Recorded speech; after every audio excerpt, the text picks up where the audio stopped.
జైలను మొన్న రాత్రి ఆదేశాలు తెల్లవారేసరికి వైదొలిగిన డైరెక్టర్లు తక్షణం ఆమోదిస్తూ ప్రత్యేక సీఎస్ ఉత్తర్వులు. సిపిడిసిఎల్ సీఎండీగా జెన్కో ఎండీకి అదనపు బాధ్యతలు. ఎస్పీడీసీఎల్ను ఇంకా వదలని సంతోష్ రావు అంటూ సార్వత్రిక ఎన్నికల ఫలితాలు వెలువడిన తర్వాత ఈ మార్పులకు సంబంధించినటువంటి అంశాన్ని హైలైట్ చేశారు. ఇకపోతే టీడీపీ కార్యాలయంపై దాడి కేసులో అప్పిరెడ్డి అనుచరుల అరెస్ట్. టీడీపీ కేంద్ర కార్యాలయంపై దాడి కేసులో అరెస్టులు మొదలయ్యాయి. దాడిలో ప్రత్యక్షంగా పాల్గొన్న వారిలో 5గురిని పోలీసులు అరెస్ట్ చేశారు. వీళ్ళంతా వైసీపీ ఎమ్మెల్సీ లేళ్ల అప్పిరెడ్డి అనుచరులే.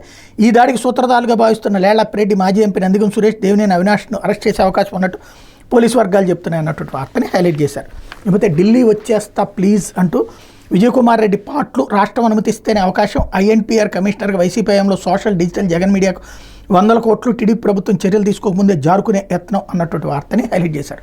ఇక్కడే ఒక విచిత్రమైన అంశం ఏంటంటే, ఇంతకుముందు తెలుగుదేశం పార్టీ అధికారం దిగి వైఎస్ఆర్ కాంగ్రెస్ పార్టీ అధికారంలోకి వచ్చినప్పుడు కొంతమంది అధికారులు అట్లాగే ఢిల్లీ వెళ్ళిపోతామన్నారు. అప్పుడు జగన్ అంటే భయపడి పారిపోతున్నారు వీళ్ళంతా అని రాశారు.